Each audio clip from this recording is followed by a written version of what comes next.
Welcome to my bench.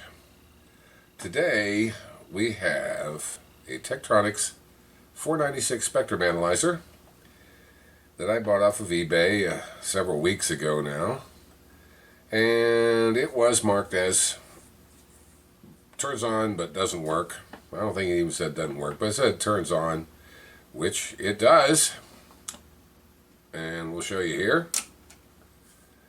This is an old-fashioned spectrum analyzer that been around for many years, and that's the on.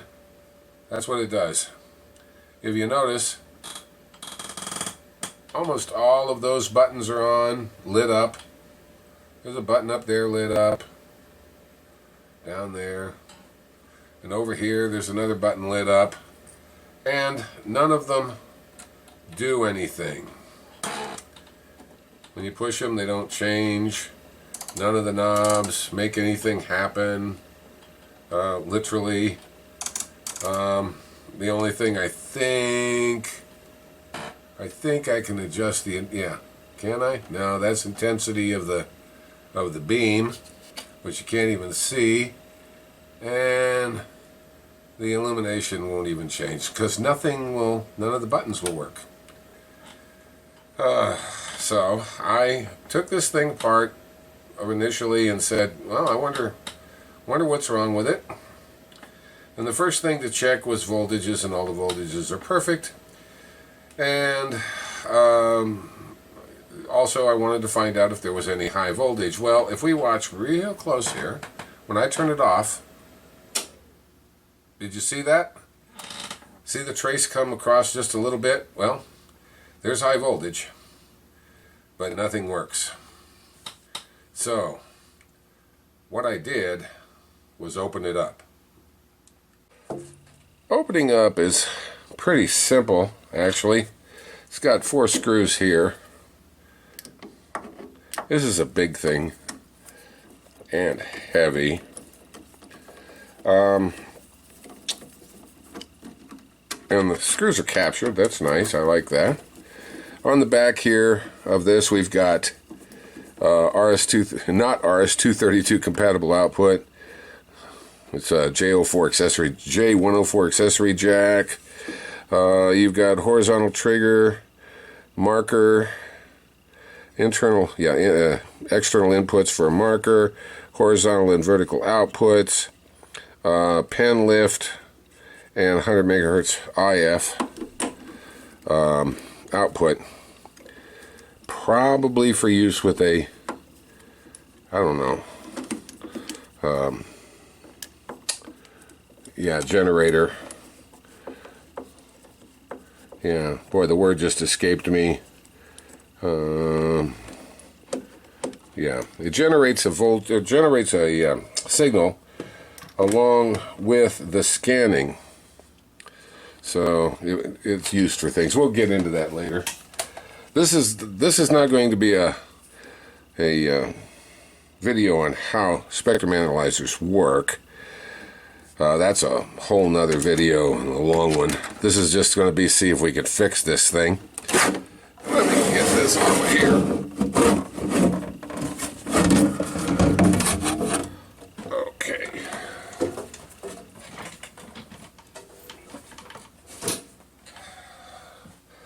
All right.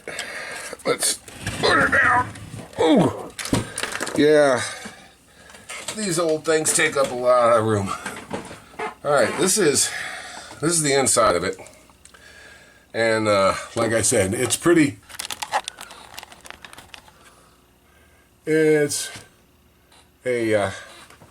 pretty heavy-duty piece of equipment as far as, let's get you straightened out a little. Okay, get stuff. It's built in the old Tektronix way with the plug-in boards, and they're all addressable and accessible. And to get to, I mean, they're easy to get to.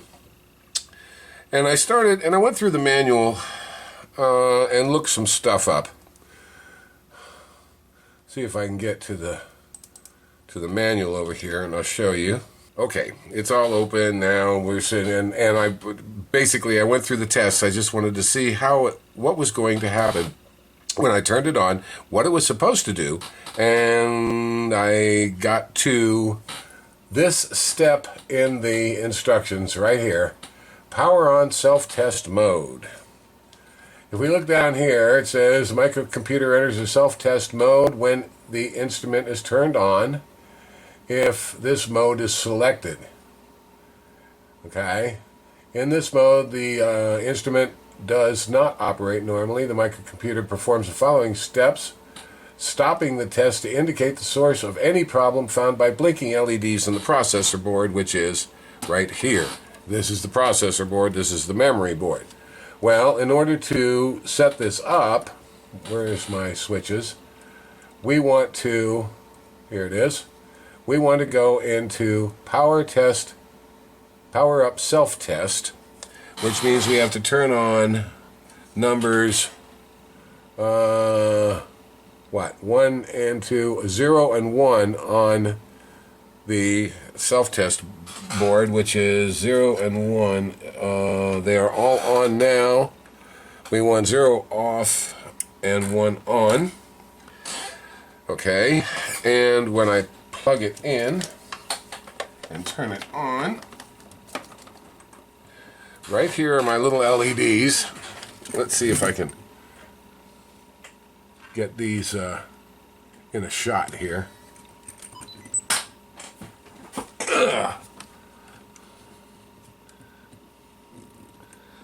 If I, maybe. Come on, focus.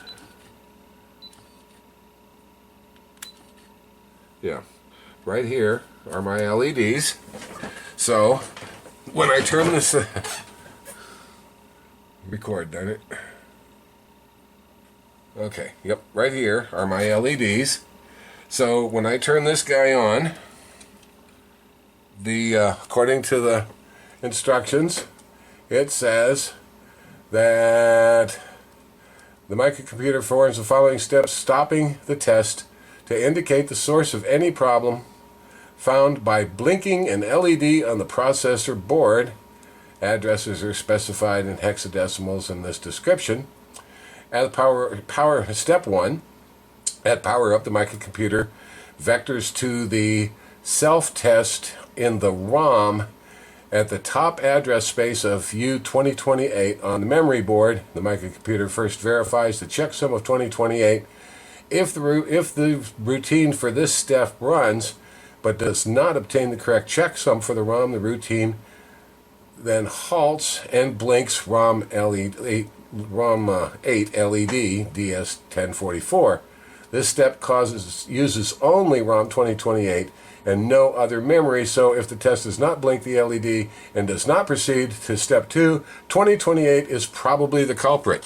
Okay, let's turn it on and watch the lights.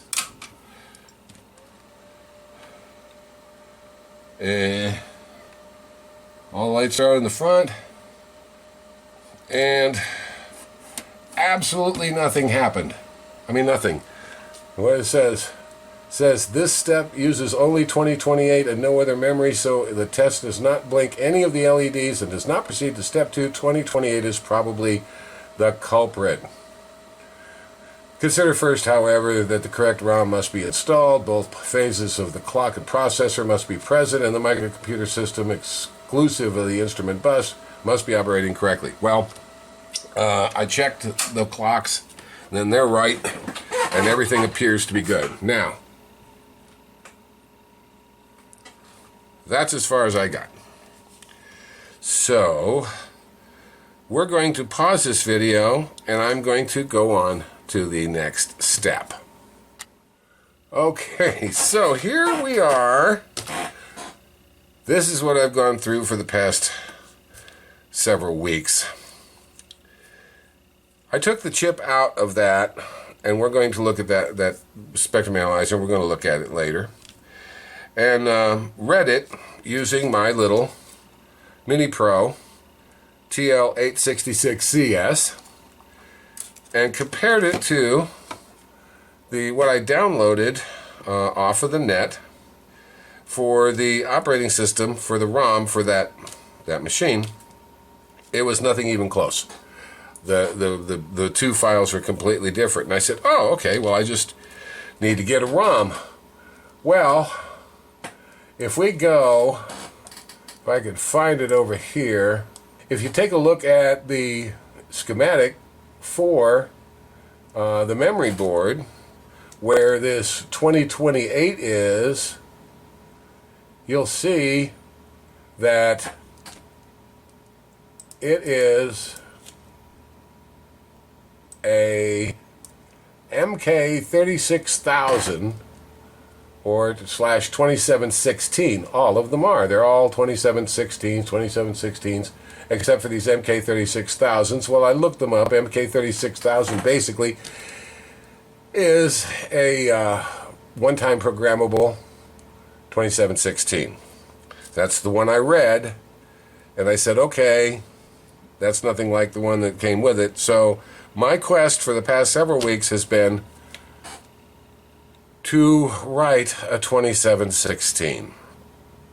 Well, this is what I had to do it. I started off with this, and this doesn't work right anymore. I don't know what happened to it, but I can't even get it to work with Windows. This is a Top-Win Universal Program Top 853.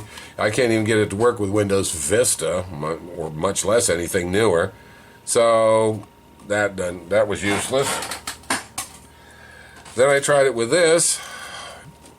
This read the 2716 just fine, but it would not program it at all. I went across the internet to find everything, and I bought some 2716s, which are in here.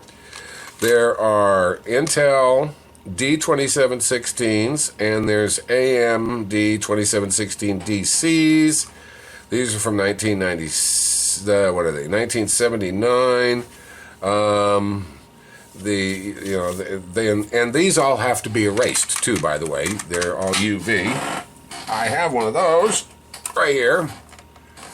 It's a Heathkit 4803 EPROM eraser, and it works just fine.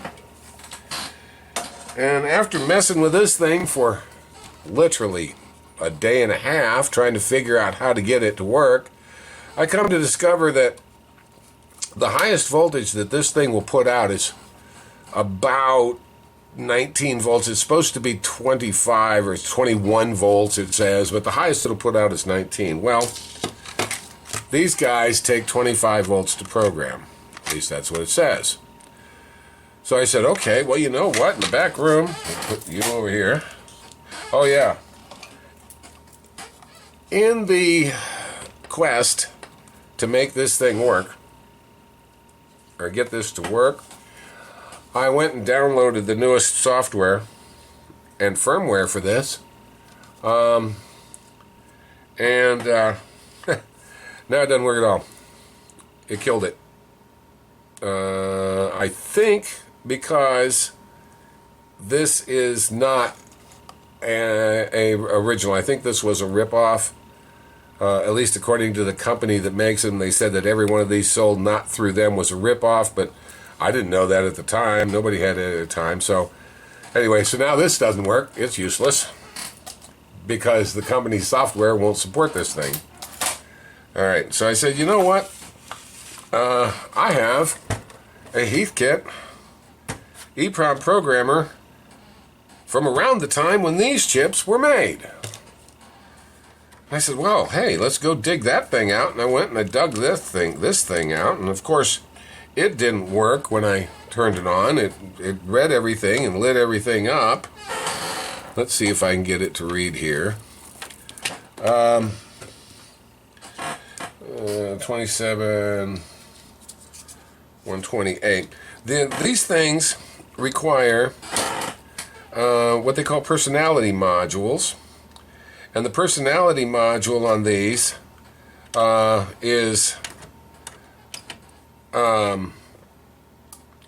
tells it what's going to be in the socket. I had a 27128A personality module originally, and I said, okay, well, I can look up how to make those, and I did. But let's see if this thing will read. How do you do it? EPROM to RAM, so it's function 1, and then you hit load. And of course, the load switch was dead, so I had to go fix that. Okay, so let's see, address, yeah, it's not, it didn't like that. Let's try that again. Function 1. Load. Okay, so it's loading up this EPROM, and our increment, oh no, 8,000. It didn't like it. There's something wrong with this EPROM. Let's take one that I know sort of has some stuff on it. This has been a long uphill battle, let me tell you. Alright, let's put that one in there. Function 1. Load. No, doesn't like that one either. May have blowed this thing up. I don't know.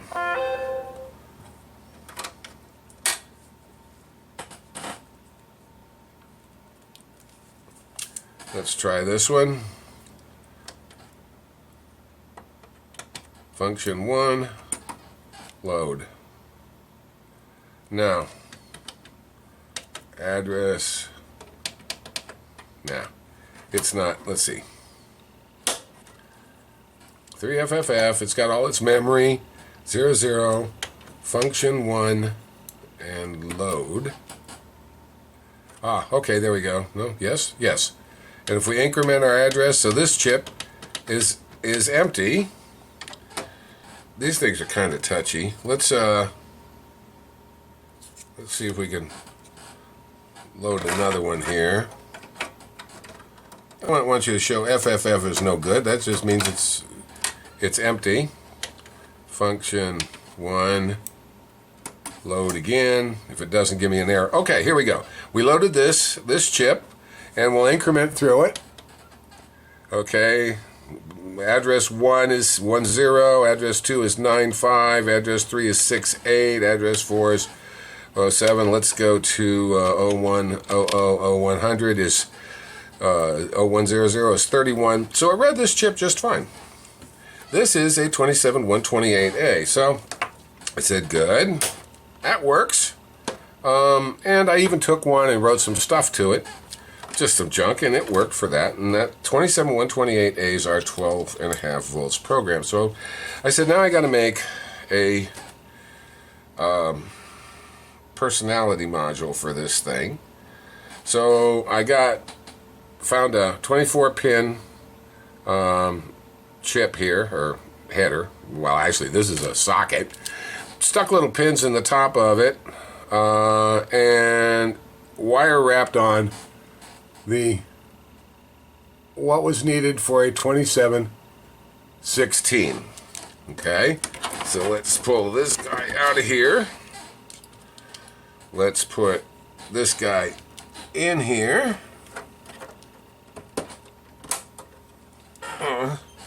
Let's take a 2716. Here's a 2716. Now this goes down here. Okay. We'll turn it on.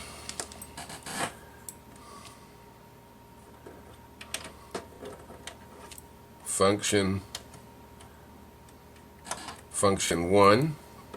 Yeah. Function 1. Load. Okay, so there's my load. I loaded this 2716 up. We'll increment it, and if you see, it says 4F, and then it goes to FF. So when I tried to write this chip with this, basically it got one shot, one byte, and stopped. Okay, that's it. So at address 00, I got 4F and nothing else. So I knew that this was working, I knew this was working, so I said, well, what happened now? So I tore the whole thing apart, and I come to find out that this thing was built when these things were popular. It still won't program most of the 2716s that require 25-volt programming. So I said, well, this works, doesn't work. Let's go on to step 387. I looked all over the interwebs to find out what I could do here. And after a whole lot of searching, I found this. Now this is, let's see, I gotta turn on this guy here so we can explain it. This is a Willem style EPROM reader writer. This particular version is a PCB 5.0E, and it's a 2020 version. It's not as automatic as those other ones. You actually have to set stuff up. And so I set up everything like I'm supposed to on this, and I had to go find one of these, a 25-pin to 25-pin printer cable, old style printer cable, because these guys work off of an old printer cable. So I went and found the printer cable. I went and I'm going to have to take pictures of this with my camera because it's not going to not going to show. I don't have anything for video capture on this other computer, so I'm sorry about this. But okay, I use this program called Synergy to connect two different computers and one mouse and keyboard. And sometimes it just takes a little while to connect up. All right, we need power, and it's just power that it needs. That's all. Because it does everything else through the, yeah, we got power. Okay. See, let's see, can you see there? Yeah. We have power on our little board. Okay, so let's go to,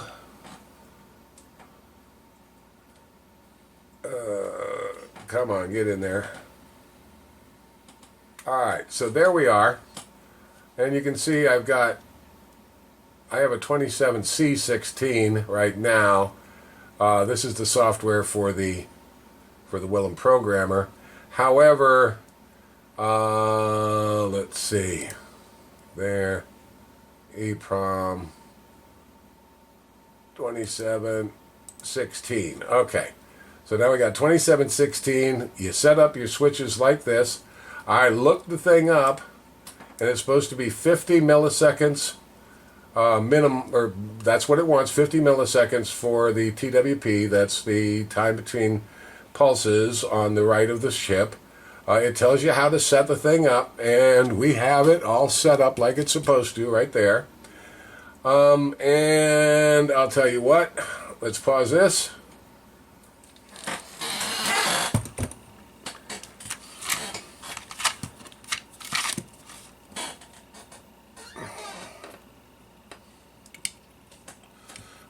Okay. Is that a 27? Yes. All right. See if we can find a chip that is blank. Wow.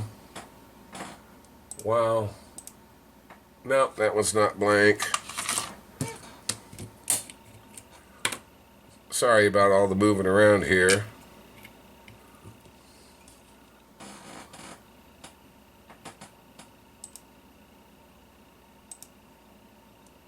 That one's not blank. I thought I had one that I had already blanked out here.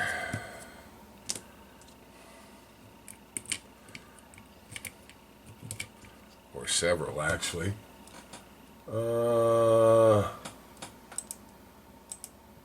That one's not blank. Alright.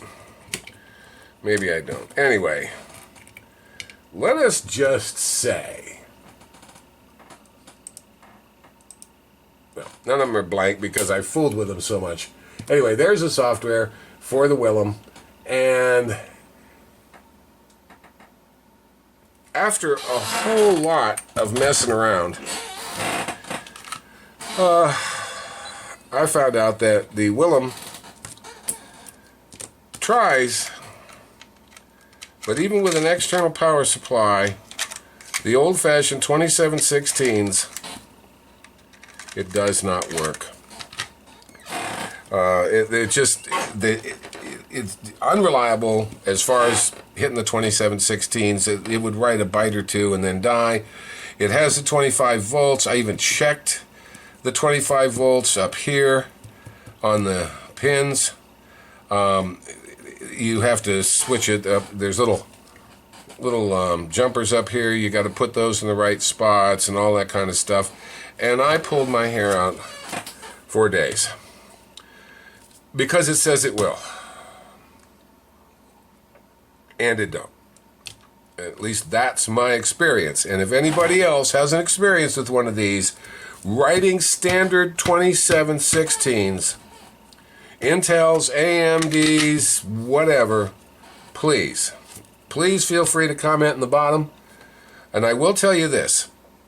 I got this from Key Electronics, KEE Electronics, and I talked to Ken, and Ken has been very helpful. He has told me how to set the thing up, where to, what to put the buttons on and all that kind of stuff. There was a thing in the manual that talked about PCB3 and PCB5, which is very confusing. He says you got to leave it on PCB5 because the program is set for PCB5. And this little thing down here, he told me about that, and the instructions were pretty good. They're not updated enough exactly because it says to switch from external power to internal power. However, it does that automatically now. Yes, I did try this on the 9 volts input. It made no difference. So, please correct me if I'm wrong. I would love to be corrected. But I don't think that this will write standard 25 volt, 2716 AMDs or Intels or anything else I've tried on it. It works great on 27 128s. Works just fine. I was able to load my program that I wanted, write it to the top half of top part of a 27 128. First time out of the box, perfect. So I finally said, okay, I give up. I've spent $20 on ICs for these 2716s. Finally, I said, tell you what, I'm going to go out and I'm going to get 27C16s. And that's what these are. These are 27C16s. Well, these only take this particular version of a 27C16, which is, I don't know, what is that, Signetics, I guess. Says right on it, program voltage 12.75 volts. Well, this does 12.5 volts. I looked up the data sheet on this, and it says between 12.5 and 13 volts, 12.75 being in the middle. That was happy with that. I believe that this chip, we will turn this back on. We'll go to here. We'll go to EPROM 27C. Whoop. Ugh, touchy. 27C16. Okay, so let's get in here on this. We'll check this chip and see if this chip is blank. The device is empty. Okay. We'll go load our file. This is like the 927,000th time I've done this. All my switches are correct. All of these are correct. Everything is correct. And here is my buffer that is going to write F410 whatever, okay? And I'm going to write this chip. Nope. Says right down here, error at 0000 chip 00 buffer 4F. Okay. Let's go back up here. Blank check. Nope, it's not blank. Let's read it. We read it. We go to the buffer. It wrote 00 at the first 0. Right there. And nothing else. Well, I said, okay. Let's load the file back up again. Let's take this chip out. Let's get another chip because I've already erased these.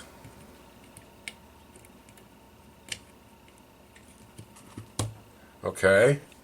Let's check and see if this chip is blank. Chip is empty. Now, according to the book, you need between, for the 27C16, you need between 100 and 120 microsecond pulse. So there's, well, 110 and 120 microsecond pulse. Now we've got it set there. Make sure our buffer is what we want. Yep, it's what we want. I don't know where I was. Somebody came to the door. Oh, well, yeah, we got a new chip in here. Let's try this. And zoom in. Let's see, zoom in. Okay, so we've loaded our file. It's the right file. Want to go back to the device. I've got it set up to where it says it's supposed to be, and we're on the right one, and it is empty. We're going to write it.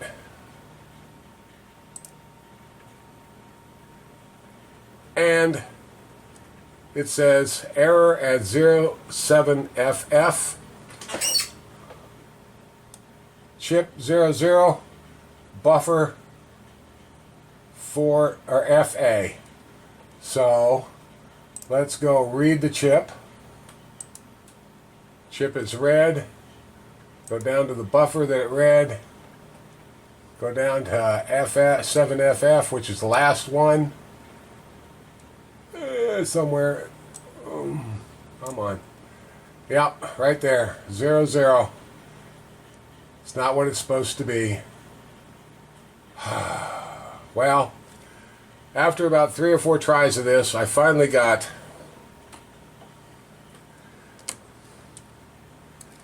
this one.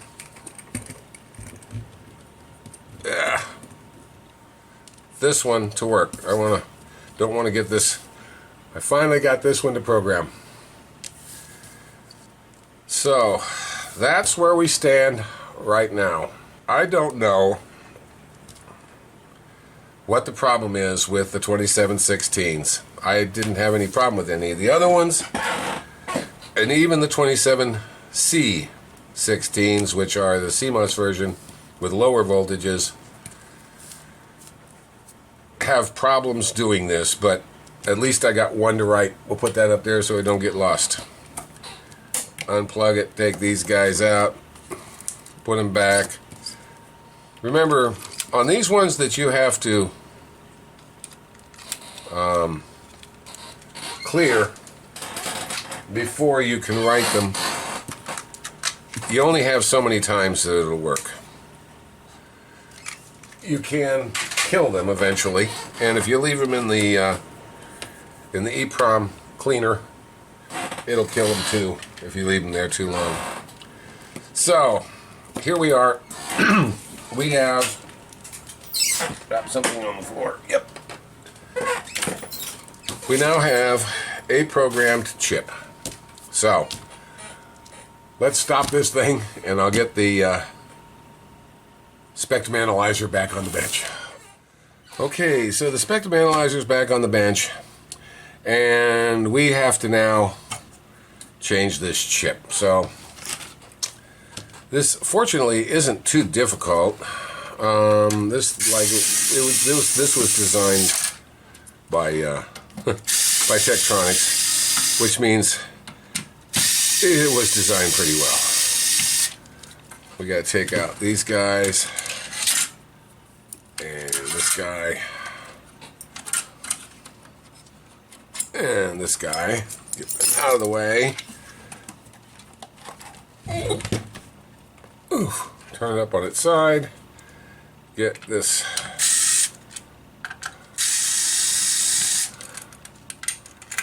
holder out of the way.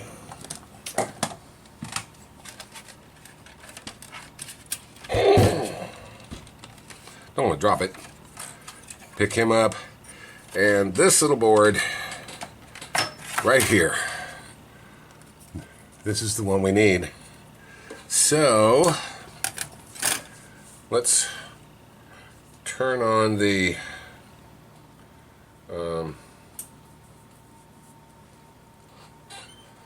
solder sucker and the soldering irons. Okay, so where's the chip I want? So it is 2028. That one right there. We will get, we're going to do this in a socket. Ordered some 24-pin sockets.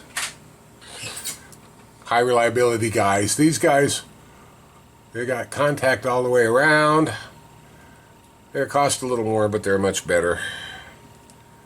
So we're just waiting for the solder sucker to warm up. Okay, everything is all warmed up.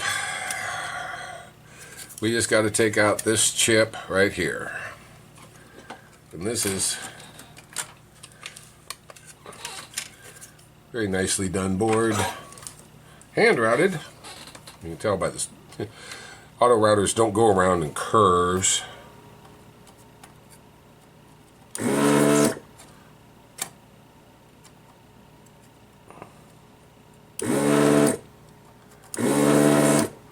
Wow. Yeah, that ain't gonna work. Looks like we're going back to solder wick again.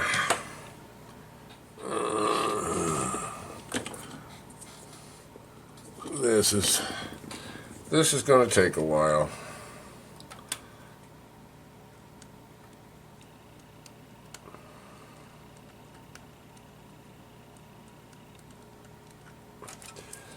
And I'll tell you what, I'll bring you back when I get this thing out of here. Nobody needs to watch this. That was not easy.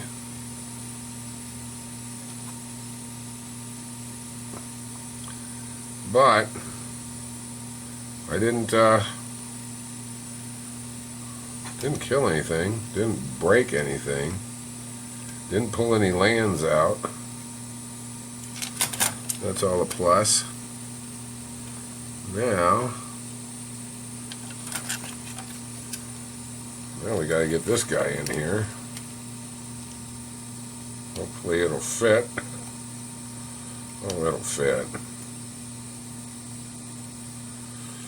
What are you hung up on? Oh, right there.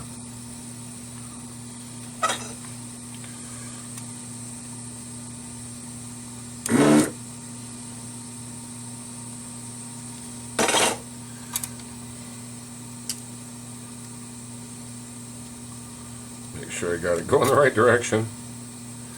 Alright.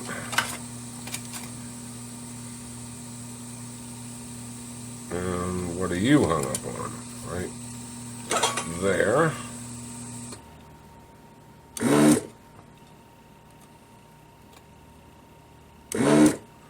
I desperately need some new tips for my solder sucker.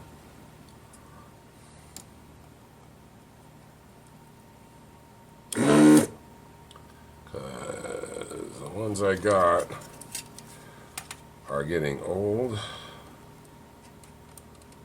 and tired. Alright, let's see. Will you go in there now?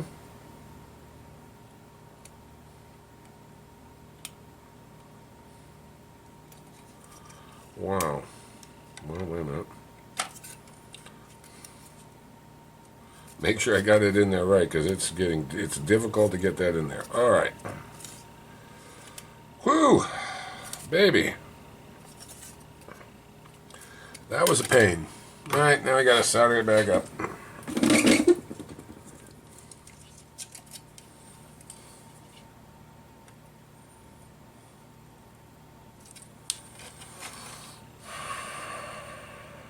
Well, okay. Squirt a little alcohol on it.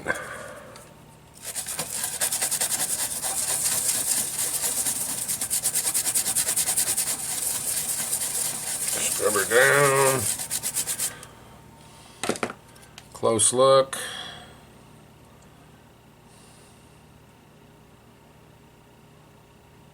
I see no shorts. It is in the right way. Well, I guess there's no time like the present to see what happens and if there's any change at all. I am really hoping that I'm going to be able to say, wow, look at that, it worked. I mean, really hoping.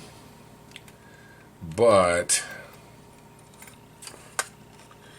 this has been a very long uphill battle.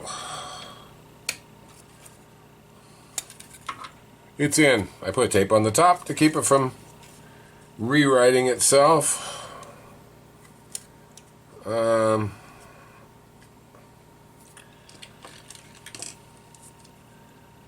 I'm going by what it says in the manual, that this is a 2716. We're going to keep this on off and on, as it says, for test.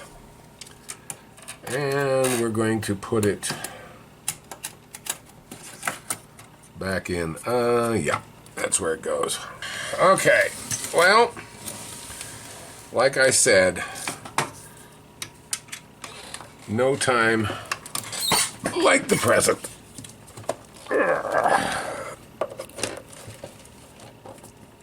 Oof.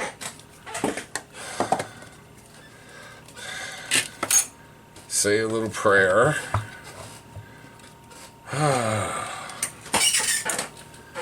And I'm in memory test.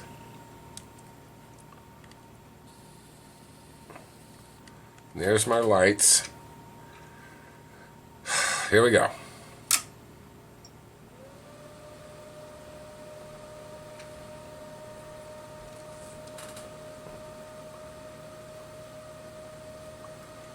And nothing. Well, just for fun, let's take that down.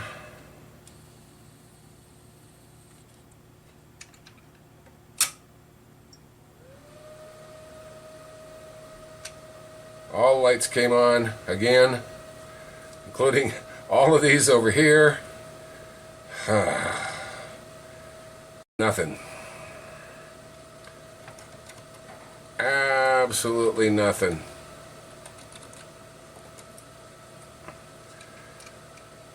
Okay, that didn't work. It was worth a shot, I guess. Unplug this guy. Stand him up and get him out of the way. Let's get this guy out. Probably ate this thing alive. 2716, it doesn't matter, it'll read it on the lower voltage. I'm not worried about that. Let's give it power. And We got power.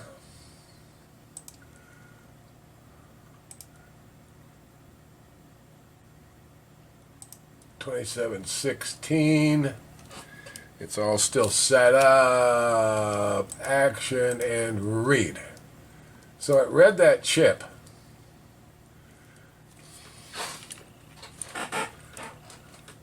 And here is the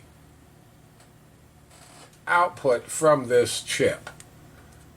And if we go down, let's go back up to the top.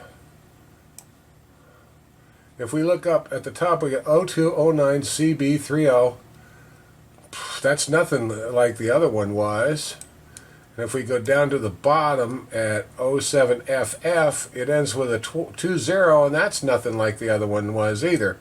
That's why I went through all of this to see